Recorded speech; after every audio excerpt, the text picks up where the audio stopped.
I come, the wren, the king of all birds. On Stevens's day I was caught in the furs. I had never seen any mummers in action until this evening out in Swords, County Dublin.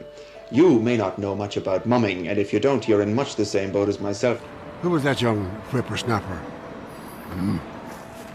One of my assignments back in 1964 was to come here to Swords in North County Dublin to discover what I could about the Christmas tradition of mumming.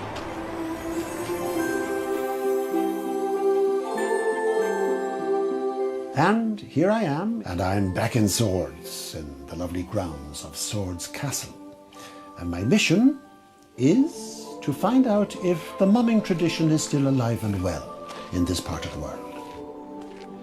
What can you cure, Doctor? I can cure. 53 years ago, the mummers put on quite a performance for us. I have a little bottle here in my waistcoat pocket. It's called Hocus Cum Pocus Campaign. And today, here in the beautiful chapel in the grounds of Swords Castle, I'm delighted to reveal that the North Dublin mummers are still performing. Brave I am, there is no doubt. Well known here and round about. Hook forward, on the level. I'm the one who beat the devil. It's a fantastic performance. Colourful, dramatic, funny, full of energy. But where does this mumming tradition come from? Well, in 1964, I interviewed the man who was then in charge of the Swords Mummers. Mr. May, what is this mumming all about? Well, it's our local form of entertainment all around the parish of North County Dublin during the Christmas time. As you saw tonight, it consists of a small, short folk play. And in that folk play, you have the Irish soldier, you have Prince George, and you have the doctor. Today I'm meeting folklorist and historian Michael Fortune, who knows all there is to know about mumming.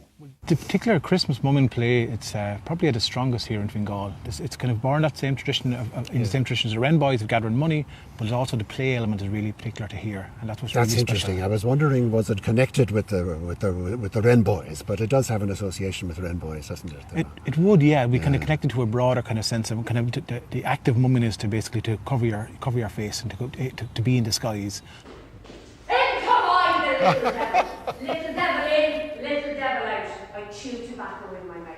And tell me, it has lasted for so many years, and are you hopeful that it will continue for many more centuries even? I am, actually. I really think as a society, at Christmas time, we all need things to do after the big day. Up at the gate, the down with the pen. Give us a few pennies to bury the rent. Then I'll dip my wings in a barrel of beer and I'll wish you all a happy new year.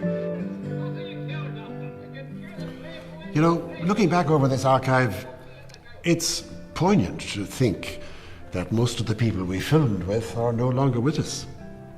But we have managed to track one person down. Christy Sheridan's dad played Prince George on that day in 1964, and you can actually see Christy there in the background. These are great photos, Christy. Tell me a bit about it. Christy carried on his dad's mumming tradition, and today he's taking me on a trip down memory lane. There's my dad there. Ah, that's your dad? Yeah. And actually that's me there. Yeah, the devil. Is that where you're playing the devil? The tradition is that the mummers go from house to house. We gathered in a hall here in Swords called the Legion Hall, get all dressed up there around 1 o'clock in the day.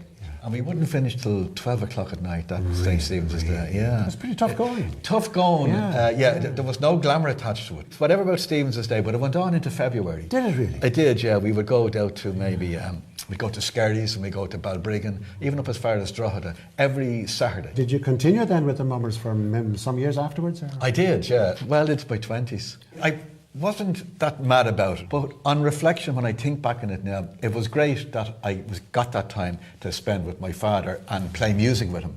I know my dad was very proud of that. It has been great to relive my 1960s reporting days and to come back here to Swords after all these years to discover that this centuries-old tradition is in very safe hands.